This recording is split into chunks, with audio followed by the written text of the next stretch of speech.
handmade stuff. Oh my goodness. You've got your timbers there, elephant products, skulls, taxidermy, through to the bottom there, your reptile skins, snakes, other products, medicinals, so from your traditional Chinese medicine medicinals through to the new age health supplements that we now get. And then a growing trend for us is the retro coats, so all the fur coats, etc., that used to come up. Is that a polar bear there and a tiger? It is a polar bear that came in from Norway about 18 months ago. Again, no CITES permit. So on the timbers, a big issue for us at the moment is a wood called Dalbergia, rosewoods. At the last conference of the parties with CITES, it was all species of Dalbergia were uplifted, and they're not all now controlled under CITES.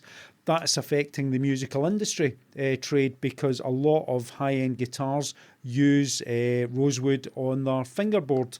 The mahoganies, again, are controlled. And again, a wood which is called agar wood comes from a species Aquilaria and Giranops. That's agar wood, and it's the heartwood. And agar wood is a very, very pungent heartwood smelling, very, very popular in the Middle East. So very, very perfumey. Smells quite nice. And then we have a piece of Indian red sandalwood. 2 tons of this was smuggled through Heathrow Airport, wrapped up 2 tons, sorry, through tons. an airport. Through an airport, in our freight facilities, in fast parcels, believe it or not, wrapped in carpets. That was the smuggle. Moving through to Ivory, again, the elephant, the whole elephant is protected, not just the tusks. So what we do pick up is everything from elephant hide. So that's the skin of an elephant that's been tanned and cured. And again, what they'll do with that is they'll make it into shoes. There's a briefcase made from one, and again, another pair of shoes there. The tail hair from an elephant made into a bracelet. Okay, a piece of handicraft bracelet. These would require permits to move about the world. And then we have the ivory itself. Items that are being traded are statues, we have shaving brushes, we have works of art, little ball there that you can't deny. It's a beautiful thing. It's just the product is no longer acceptable for many, many people. But it's not just the elephant. We've protected them, and the first thing that they then did was move on to other animals. So what other animals do we get ivory from? That's the tooth of a hippo. Wow, that's it's a massive, about the size of my forearm, curved, rainbow-shaped piece of, what looks like ivory. It's enormous. So that came from a hippo. It is ivory, and that's the big threat now, that they're moving on to other species. But again, we weren't satisfied with just elephants and hippos. Now we're going after walrus. That's a walrus tusk. So it's a walrus tusk. Again, looking at it, very, very similar to elephant ivory. And sadly, the trade goes on. A narwhal tusk. Is nature not a wonderful thing? Absolutely incredible that nature can develop that. There is no doubt it is a beautiful thing. It would look a lot more attractive if it was still on the narwhal. I mean, that is enormous. That is bigger than me, that tusk. It's quite something. Good 7 foot long. But is that a monkey head as well? That is a monkey head. Again, this was from a fairly recent conviction. And what we see with primate parts is that these are byproducts of the illegal bushmeat trade.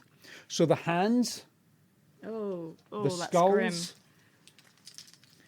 that's a necklace with a monkey skull on the end. It is indeed a crab-eating macaque monkey skull, we believe, are traded. And they are sold on online auction houses as Gothic art. And again, we've had some significant prosecutions working with the Metropolitan Police, in particular in the National Crime Agency, to tackle these illegal trades. But it is a worry that people find that type of product attractive. Primates, species that are closest to man, and that we feel that it's acceptable to have them as, they may call them works of art. I find them just quite offensive myself. One of the cruelest things in this room for me is this simple shawl. This just looks like a regular scarf to me. So what is this? It is. It's very, very fine. It is the wool from the chiru or the Tibetan antelope. The antelope lives altitude, not surprisingly, on the Tibet mountains. It can't be farmed because it lives at altitude. You get between 70 and 120 grams of the wool from the neck underneath the head. Very, very fine wool. You have to kill the animal to get it. That would probably take 5 to 7 animals per shawl.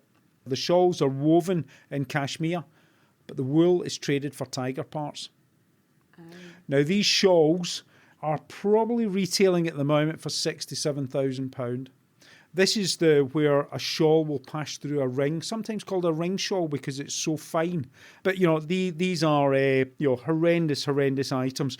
You find these on passengers who have no idea that when you board an aircraft, you can turn right.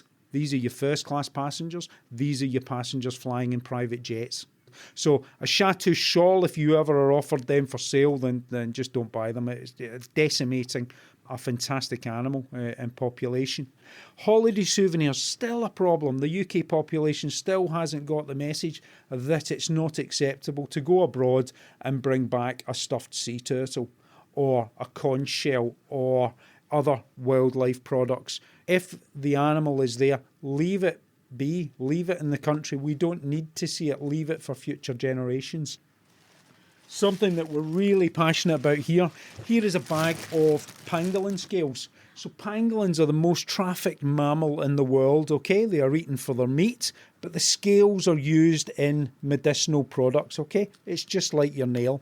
And here we have a product here that actually contains the pangolin. It says on the ingredients it's the scaly anteater, is how it's described, but we know that contains pangolin.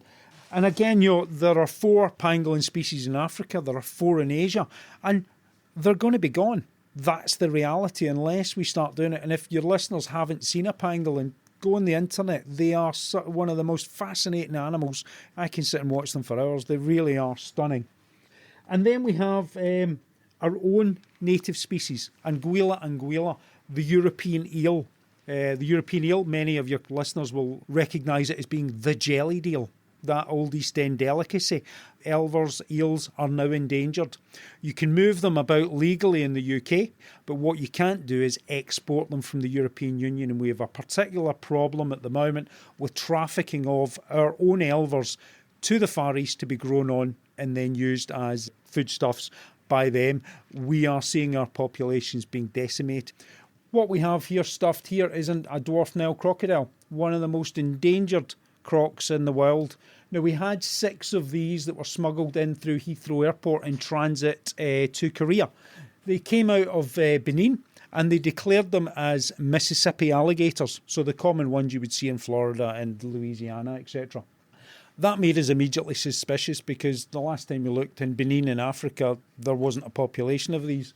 So we had these 6 and we went out with our colleagues from the City of London Corporation and identified immediately that these were actually Nile crocodiles. Within 24 hours, we had lost 2 of these crocodiles. They died. And they came in live? Came in live, yeah, absolutely. And what we found was that they had left the fishing hooks in the crocodiles. So these were well-taken crocs, bit of chicken in the end of your rope, throw your hook in, took it, and all they had done was cut the rope off. So again, working with expert vets in the UK, we were able to save the other 4. But again, at the back there, we've got the same crocodile species made into this very horrendous handbag. Gosh. That's repulsive. Absolutely. And we still see that on a regular basis. Working internationally, we do an awful lot of training. And here we have a taxidermy Siamese crocodile, one of the most critically endangered crocodiles in the sort of Asian region, on the highest level of protection by CITES. They are selling these items in Hanoi Airport and the duty-free airport. Really? Yeah. Okay, they might well be farmed, but you can't be doing that. It is illegal. So part of the function of my team and what we do is we're fortunate to be able to travel and work with colleagues internationally to try to raise awareness, to provide some of the skills that we have developed over a long time in the UK to say, actually, this is a key thing. We need to be working on this. in particular as we move towards the London Illegal Wildlife Trade Conference, where global leaders will come together and try to drive forward the very, very strong messages that have been at the previous ones. We need to work in partnership. We need to tackle corruption and integrity. We need to be transparent in everything that we do. Future generations will look to this generation, and at the moment the question they will ask is, why did you fail the world? It is that bad. We're looking at losing an elephant to poaching, every 15 minutes. Rhino, we lose every 7 to 8 hours. WWF say that we're losing forest at the rate of 36 football pitches every single minute. If we lose the great forests of Africa and South America, those are the world's lungs. That's how bad it is now. And again, we need to ensure that those who work in this trade are supported, that it's done ethically, because it can provide livelihoods. It can be done in a correct manner, not just ecotourisms, but people can harvest these things as long as they do it with thought and consideration for future generations. Other products we've got, this is bear bile. Bear bile. Bear bile. So the bear is held in horrendous conditions, a steel cage invariably. A tap is inserted into the gallbladder and the bile is drawn off. Oh. The bear can't really move about. They go blind. They suffer from mental health issues. It's tortuous. Vietnam at the moment is doing some fantastic work in actually trying to combat its bear bile trade. Again, a lot of the states, provinces in Vietnam are incredibly proud now that they can say we are bear bile farm free. So a long way still to go. There's a lot more work to be done, but there is progress. I mean, looking at this, what I'm quite blown away by, it's quite a horrific stash, but there's the things you always associate with the wildlife trade. There's the ivory horns and enormous bear skins, but then there's a lot of stuff here that I wouldn't look twice at. So I guess it just shows how easy it would be to be complicit in this kind of thing if you're not aware of what you might be buying and moving. Yeah, absolutely. A tiger skin you would hope most people would be aware of. There are 33,000 species listed on CITES which are requiring our protection. Largest percentage of those are plant-based. The best advice for your listeners is, if you're not sure, ask the question before you buy it. If you move it over an international border and you don't have the correct paperwork, you are committing an offence. Now, in the United Kingdom, on conviction, that could lead to a sentence of up to 7 years and an unlimited fine. The largest sentence we've had historically is 6.5 years. So, the potential for prosecution for yourself to find yourself in real difficulty is there. My team, we make about 1,200 wildlife seizures annually. Within that, we will probably seize 1,000 endangered animals. When Border Force sees an animal, it becomes Crown property, so the Queen has no idea the animals that she actually owns. But we have large amounts of those rehomed in zoos, both in the UK but globally as well. And on occasions, and it's not as often as we would like, we're able to return seized animals to the wild. The most significant seizure we've had in recent years involved San Salvador rock iguanas that were smuggled from the Bahamas. They were going on to Germany, but we were able to intercept them at Heathrow Airport. Those animals, the Bahamian High Commission took it extremely seriously and were in contact with us within hours of the seizure being made. The High Commissioner came down and we were able to negotiate for these animals to be restored back to the wild. Now, one of the challenges in returning animals to the wild is we don't know where they came from. So therefore, if we were to reintroduce a population from another area, what diseases do they carry? Could it potentially be harmful to the existing population or affect the dynamics, dominant males, breeding populations? We have to be really, really careful about that. We also have to talk about corruption. I am not returning animals to a country where I have a fear that due to corruption or a lack of transparency, they will end up in a plane going somewhere else. Be really, really clear about that. There is no other area that I have worked in as a law enforcement officer where corruption and a lack of integrity walks hand in glove with the illegal wildlife trade, both in government, both in law enforcement, and it is something that we have been very, very clear in the UK. It's not acceptable, and we will challenge it. We will have it on the agenda when we meet. We will not shy away from these things. But with the Bahamians, it was fantastic. They were sent to the Gersach Research Centre. Two of my officers were able to accompany them, and working with British Airways, who provided the travel and the transport, we got them back. And a new population of white key San Salvador rock iguanas has been established in the Bahamas and is now flourishing. That's fantastic. So, and these are quite endangered creatures. Oh, absolutely. We talk about elephants and rhinos. We are probably across all the species maybe looking at 600 of these iguanas. This particular species, maybe 150 to 200 in the wild. There are none in captivity anywhere in the wild or in the world. So, a stunning, stunning thing. And when we talk about endangered species, it's very easy to focus on the big fives. But if you move into the frog, the reptile population, and indeed the plant species, it gets a lot worse. What ways do you have of trying to spot these kinds of things coming through the border? We're based at Heathrow Airport, but we are a national team, so we can go into maritime. We have specific officers specialised in that, based at Felixstowe as well. But we have a national remit. So any transport modal form, we have the ability to do it. Passenger data, passenger information, freight information from the companies is critical to us identifying the illegal wildlife trade. So therefore, gathering stuff before the freight or the passengers arrive and be able to look at that data and identify what's going on is critical. Within the European Union, we have a fantastic connection system called EU Twix that links myself with all my colleagues, with academia, with various individuals on a simple email system. So that if any of our enforcement officers anywhere in the European Union identifies an issue or a product that they're not sure about or they need advice, you can go there and within 20 minutes, often less than that, someone will have come back to you and said, yeah, what's that skin? It's a cheetah skin.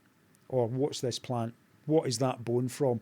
And we tap into that talent. Sitting behind that system is an academy.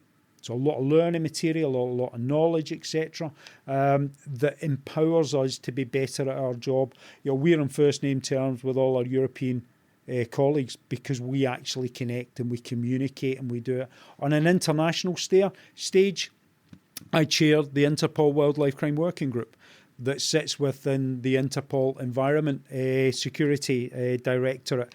And Interpol are driving forward, along with the World Customs Organisation, to connect and make this a really serious issue that we're tackling the transnational crime. Because being, of no doubt, a rhino horn, 40, 50,000 pound a kilo, there is profit in that, and it is being traded illegally. Ivory, etc., but it's decimating people's lives. And if we look at the human cost, we lose a ranger's life every third day. Currently, about 120 rangers are killed protecting our world's wildlife. That doesn't even capture those that have been tortured. It doesn't capture the family, the children that are left behind. And the human cost to that population of these brave ladies and men that often go out patrolling with no firearm themselves, and they're taking on armed gangs who are slaughtering our wildlife. I have some rhino horn. Do you want to see it? But it's going to just take me a minute to get it out. Sure. 2 secs. Quite nice. Sorry, that's a rhino horn. It was smuggled in a plaster cast that was painted as a Spanish lady. If you look in the back there, the little red and blue, that's part of the cast that this was encompassed in. Oh, so they hid it inside a model? They did, in a model. It was in freight, that's where we picked it up. And the first question our officers questioned was, why would you want to ship that plaster cast around the world? Because it's like a child's statue, badly painted, not very good. So we x-rayed it, and then clearly the rhino horn showed up within it. We broke it open and we found it. Interestingly, on that, you'll see a small hole drilled in the bottom. Oh, yeah. Okay. Now, that is because all rhino horn that we seize or we get into, we'll take a DNA sample of it. So we actually try to track it back to the kill site, linking into Pretoria University. Now, as well as our targeting, we also have a couple of friends that help us. We have 2 wildlife detector dogs within the UK who have the ability to go out on a daily basis and detect wildlife products. Their main scent is drugs and tobacco, but a dog can have multiple scents. They have the ability to search for anything. Dogs have been really successful. They can pick up on ivory, rhino horn, furs, feathers, live tortoises, reptiles. We're training them on corals at the moment, and they're deployed fairly effectively within the UK on a daily basis.